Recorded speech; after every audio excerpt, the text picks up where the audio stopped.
Hello friends, today I'm going to show you how to use the envelope on the DX7 and how it compares to a standard attack, decay, sustain, release envelope. I'm going to be nice and assume that you don't know what an envelope is, so I'm going to go up to my microboot to explain it because it's a lot easier to explain, in my opinion, with these knobs here and a subtractive synthesizer. So here we go. I have a sound. It is this. A standard old saw wave. Let me turn up the volume a bit so it's not so shocking when I go to my DX7. Right. Okay, so let's go through the envelope step by step. First we have attack. That is how long it takes from when you press the key for the sound to reach its maximum volume. So with no attack, like I had before, it's instantly as loud as possible as soon as I hit the key. Right? As I increase it, it takes longer to reach that maximum volume. Go longer. It fades in, and you can actually kind of see how it's animating there on the thing. The light gets brighter. So attack is how long it takes from when you press the key for the volume to reach, or the oscillators to reach its maximum volume. Now, it doesn't necessarily have to be volume. The envelope can be attached to other things, but in our scenario, I'm just going to leave it with volume, and I guess I'll explain it with cutoff a little bit too. So attack is how long it takes for it to go from 0, no sound, and then I press the button and it goes up with the attack to its maximum sound, right? So its maximum sound is reached after the attack is finished. And right now it stays there because the sustain is set to the maximum. So these two are kind of hand in hand in a way. The decay is similar to the attack in that it's in terms of time. So the attack, you saw that it wasn't affecting the actual sound, it was just affecting how long it took to reach its maximum sound, right? It's not changing its maximum level, it's not changing its minimum level. If I put it to the minimum, it just goes from 0 to 100 instantly. If I increase it, it's still going from 0 to 100. It's just taking longer. Now the decay and sustain are kind of go hand in hand. The decay is like the attack. It's how long it takes for it to go from the maximum volume that the attack, so when the attack finishes, it reaches its maximum volume, then the decay starts kicking in. And the decay is a certain amount of time that determines how long it takes to go from its maximum volume to the sustain volume. So if I turn this way down and put the sustain way down, once it's done with the attack, it'll go zzz, and then kind of come back down and get quiet.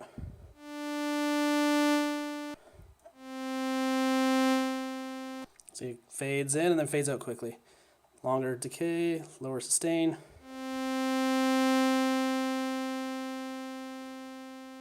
Fades in and out slower.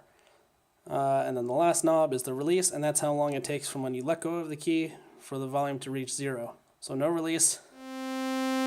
Let go of the key, it stops instantly. Increase the release. Let go of the key, it fades out. Pretty simple. The release waits for no man. It basically just starts as soon as you let go of the key, and it doesn't care whether you're halfway through your attack time or decay time or sustain time. It doesn't care whether you're at maximum volume, negative, or 0 volume. I don't know why I was going negative. I can't even do that. Jeez. It just basically cares about where you are right now, and then it cuts off the sound from there and starts fading out. So if I hit the button really quickly and let go, the release will kick in as soon as I, like halfway through the attack, right? Because the attack's really long. If I just go, barely even hear anything, right? Starts fading out from whenever I let go. Right? It's a little bit easier to explain with decay. So I'll set the sustain super low.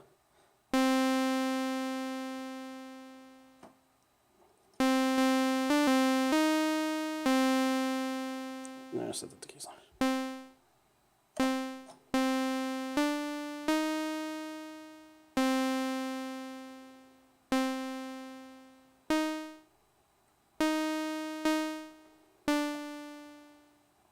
Alright, so that's how that works. And to kind of show you that it doesn't really only do the volume, if I just turn this little thing up and turn this cutoff down, it's now, the envelope is now going to the cutoff, so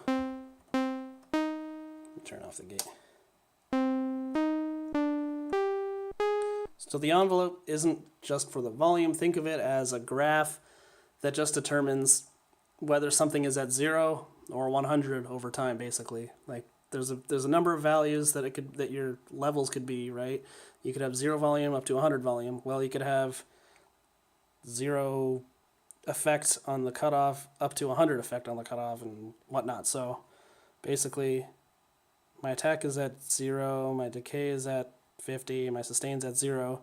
So since my attack's at 0, it instantly starts at 100, right? The maximum volume. So it's all the way up, and then the decay kicks in and it starts going down to sustain, which is the minimum. So if I turn this guy all the way down and this guy all the way up, it'll only be exactly what this does. So it'll start at maximum volume because the attack is instant and go quickly down to 0.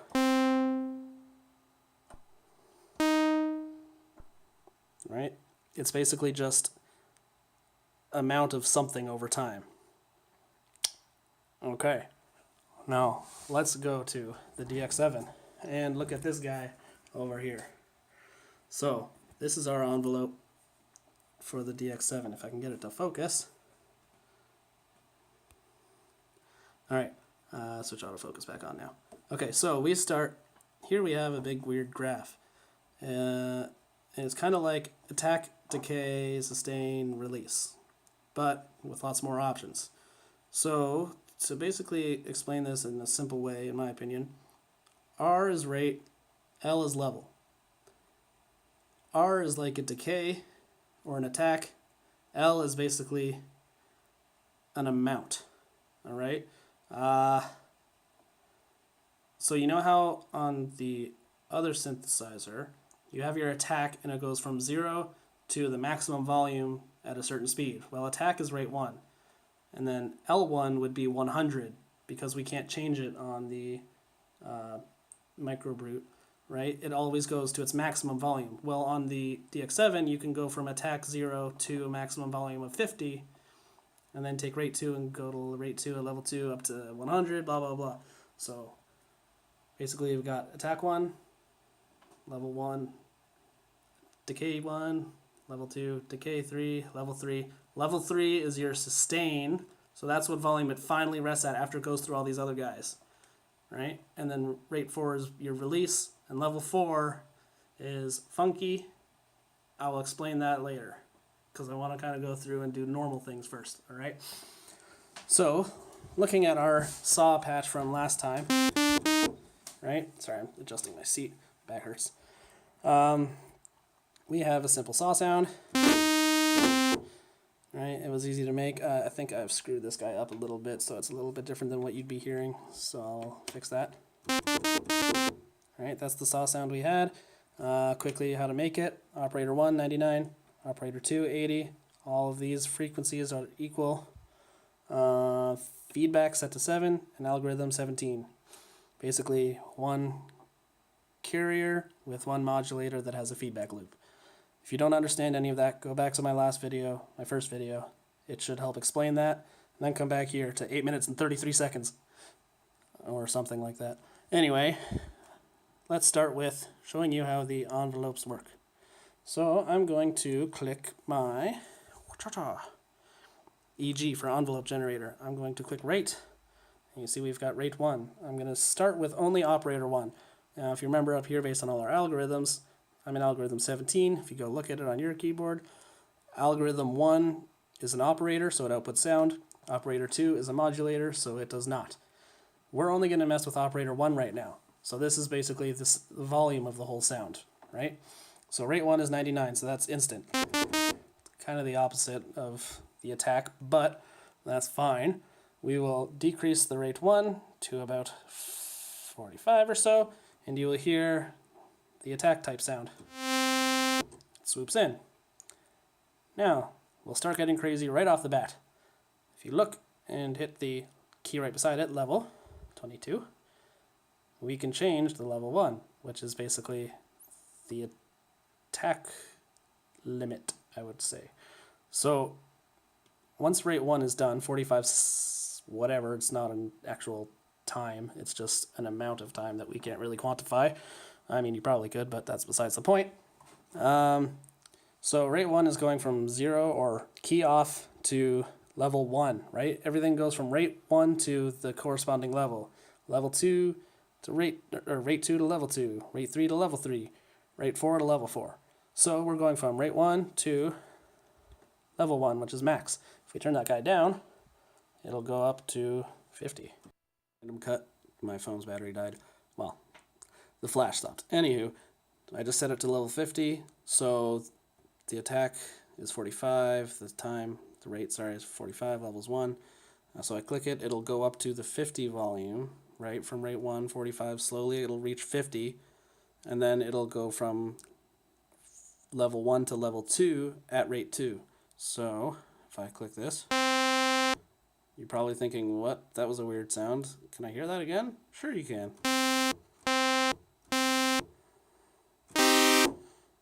That doesn't sound quite like you'd expect. It's still really loud. So if I turn the level 1 back all the way up, you'll hear it sounds a little bit more normal. What's happening here? Well, the thing is, sorry, I'm moving around too much. The rate 2 is what's happening here. So you look back at the rates. Rate 1 is 45, so it's going to slowly go from key off, or technically it goes from level 4 to level 1 at rate 1, right? Well, level 1 is 50, rate 1 is 45. That makes sense. But then what comes after level 1? Well, level 2 comes after level 1, which is maximum, 99. So what comes after rate 1? Well, rate 2, which is maximum, 99. So that means it's going to instantly go from 50 to 99 as soon as it reaches the 50.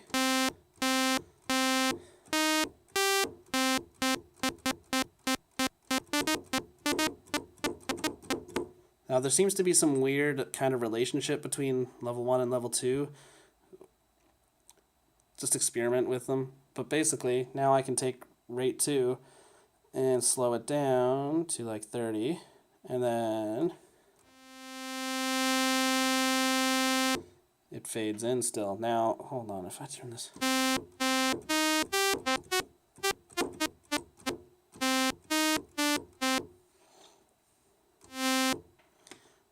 You can see there, I can get, like, let me do rate 1 really slow, and then rate 2 fast.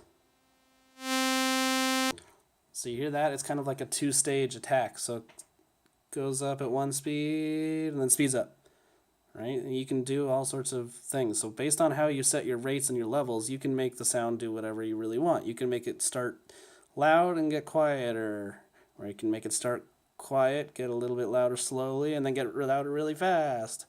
Or you can make it get loud super fast and then quiet down just a bit and then quiet down even more, right? It's all about how you set how you want your rates and your levels to be. So you kind of need to think about how you want your sound to work, right? So now if I'm at rate 4, rate 1, rate 2, and now we set rate 3, right? So we've got our levels at 50, 99. Now let's say we want to go back down to 50, and I think my heater just started. It did. Oh well, shouldn't be too bad. So say we set level 3, we go down to, let's go back down to 40 now at rate 3, right? Everything is from level 2 to level 3 at rate 3. Level 1 to level 2 at rate 2, etc., right? So now it should be 3 things.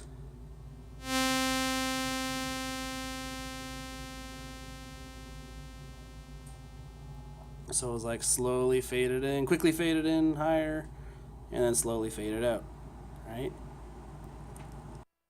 And now is where we get to rate 4 and can finally work on release, because if you've noticed so far, when I let go of the key, it stops instantly, right? We still haven't gotten to release, which is always rate 4. Now, rate 4 behaves the same as the release up there. No matter where I am in the middle of the rest of my rates and levels, it will stop there wherever volume I'm at and start releasing, right?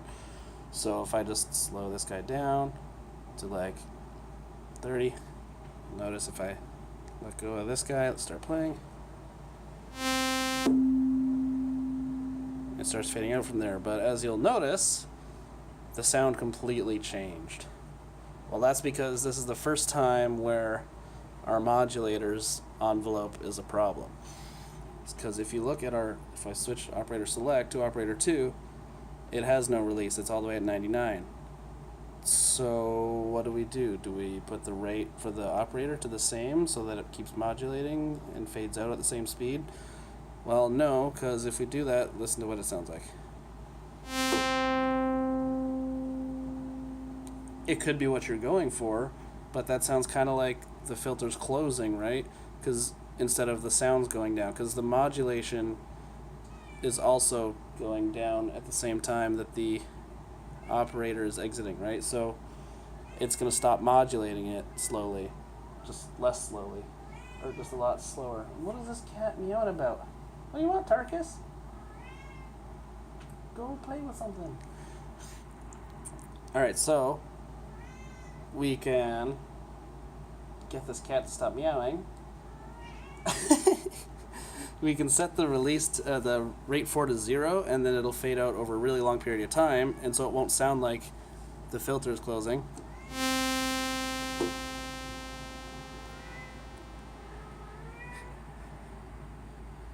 Right? It sounds like the sound operator 2 doesn't fade out because the release is so long, right? So that's one way to do it. That's one way to make it so that it fades out without closing like a filter, right? Now the other way is to use level 4 for the first time. Now, level 4 is dangerous. I will show you what happens if you turn it up on operator 1, which is a carrier. So watch this.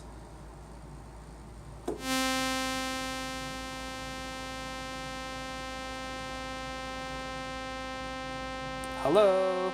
Is the sound going to stop anytime soon?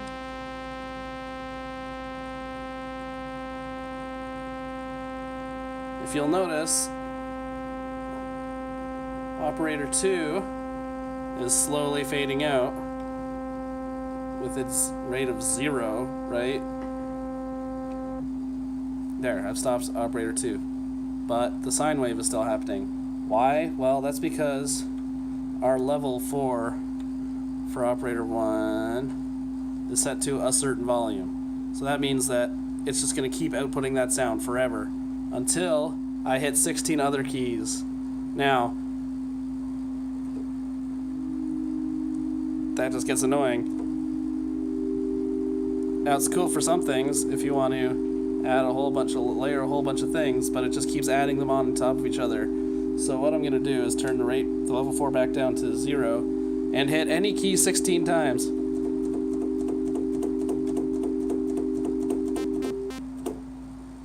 And there we go. The polyphony reset in a way, right?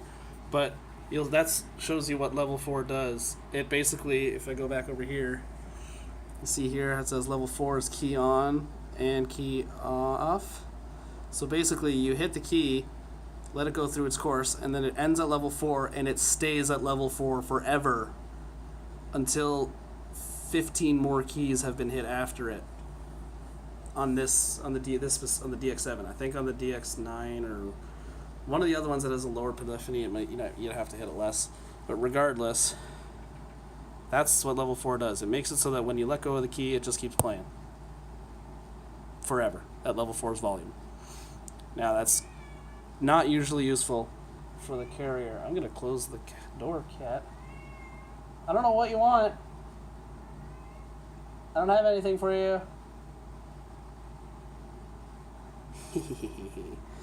But operator 2, it can be handy because we can turn up operator 2's level to max. That just means that it's always going to be modulating it after I let go of the key, right? And we don't hear the modulator when the operator isn't on, or the carrier isn't on. Oh, here comes the cat.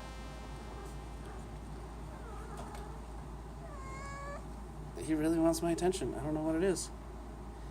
It's not usually like this. You gonna step on my microboot and make some sounds? Yeah, you are. Blooper time. Excuse me. Do I need to turn down my microboot? Oh, there you go. You're done stepping on that. This is distracting for both of us. You can't even hear it because I don't have my speakers on. Okay, so level 4, you saw that? Fades in, fades out. Operator 2 keeps modulating it forever.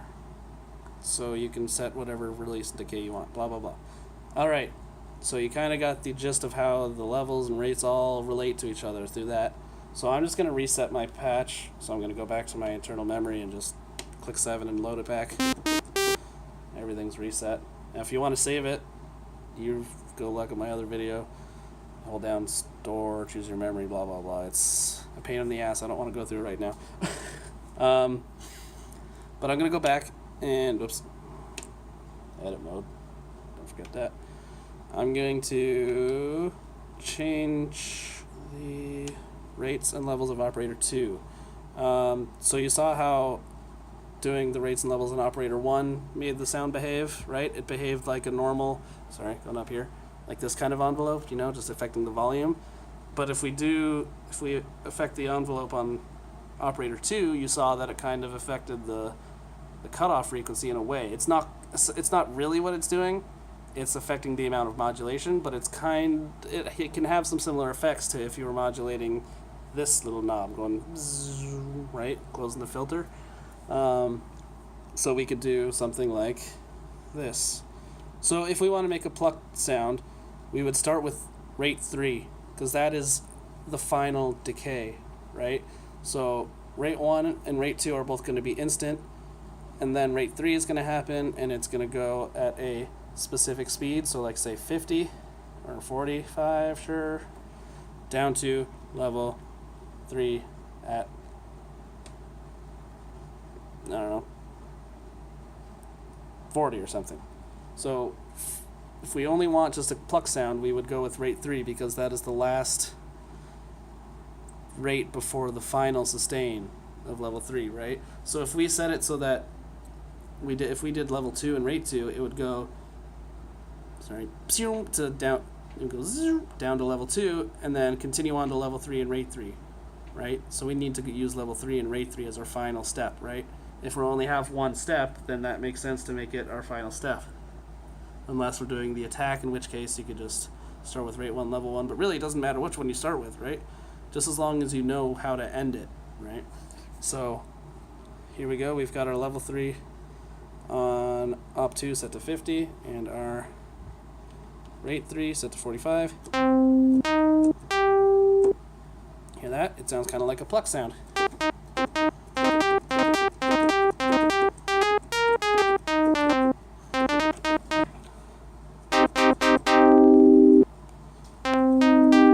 Why is it so loud? Cat stepping on it did things. That's better. Right? And if I go up here, do the same thing. Focus. There we go. Turn off the envelope. Put this to like the middle, something like that. Not slow, not as fast.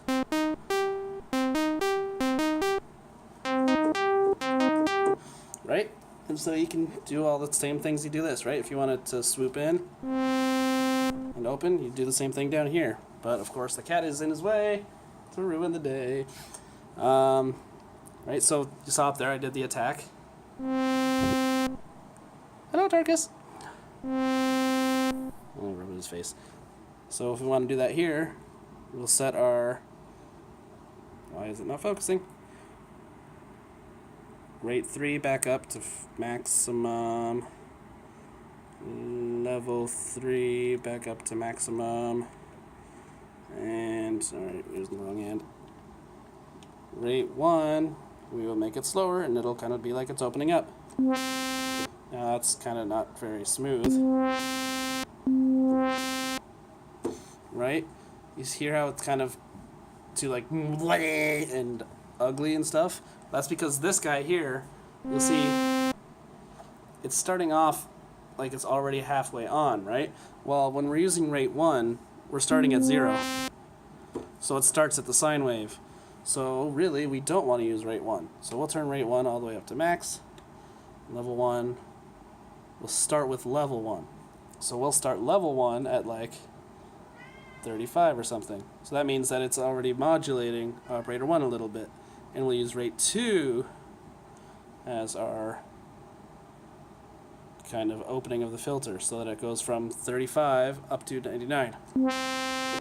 It's still not quite good. I'm going to slow it rate 2 down to like 29, and level 1 I'm going to start up higher. I'm going crazy. Do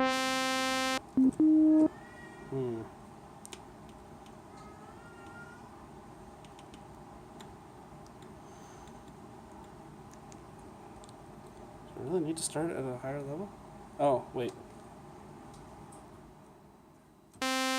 No, because that's, yeah, that's right. What the heck?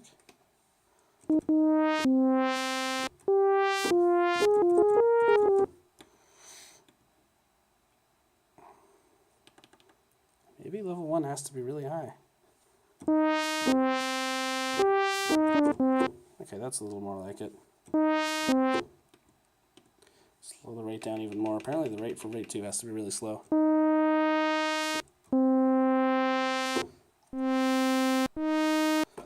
Nope, sorry, punched my phone now.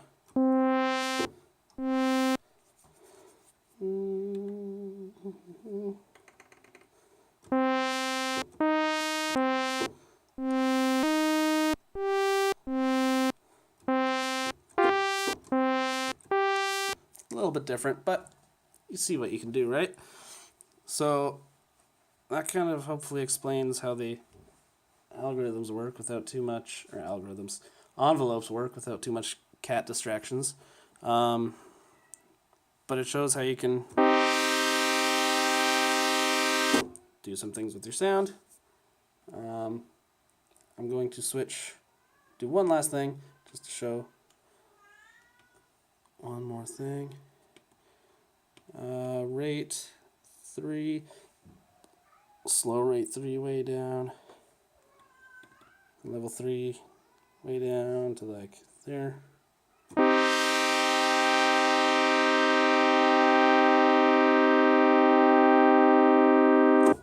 Right, so hopefully this gives you some ideas of what you can do. I'm going to throw in some effects here.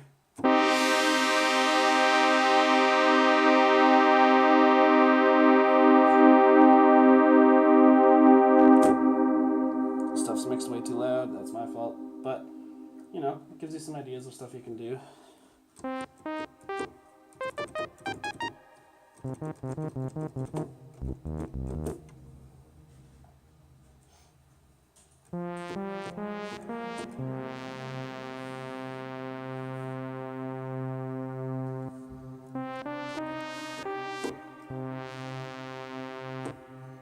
Right now I don't have a release, but you know, I got my reverb and stuff.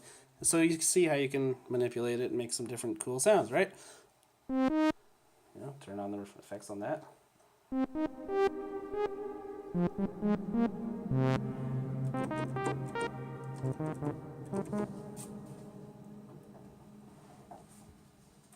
What is with this thing? Oh, there's another sound. What's that?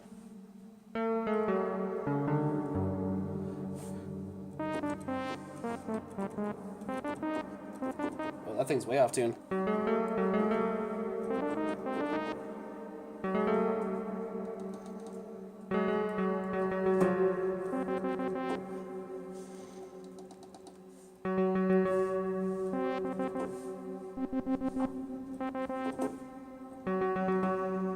It's getting there. Anyway, yeah, I should have ended this video a minute ago. Sorry. Just fooling around at the end of it. But yeah, there you have it. Envelopes and the DX7. Some ways to use them. Hopefully it gives you some ideas. You know, hopefully you can use some other sounds that you've created with, you know, all sorts of weird modulation, then suddenly delve into the envelope and change how the sound is over time and all sorts of stuff, right? So there you go. That's the introduction to envelopes on the DX7. And I guess kind of an introduction to envelopes on the microboot. And not an introduction to envelopes on a Casio CZ series thing. Because I'm not going into that. That's too much. I just got that thing. Alright. Thanks guys for watching. See you soon.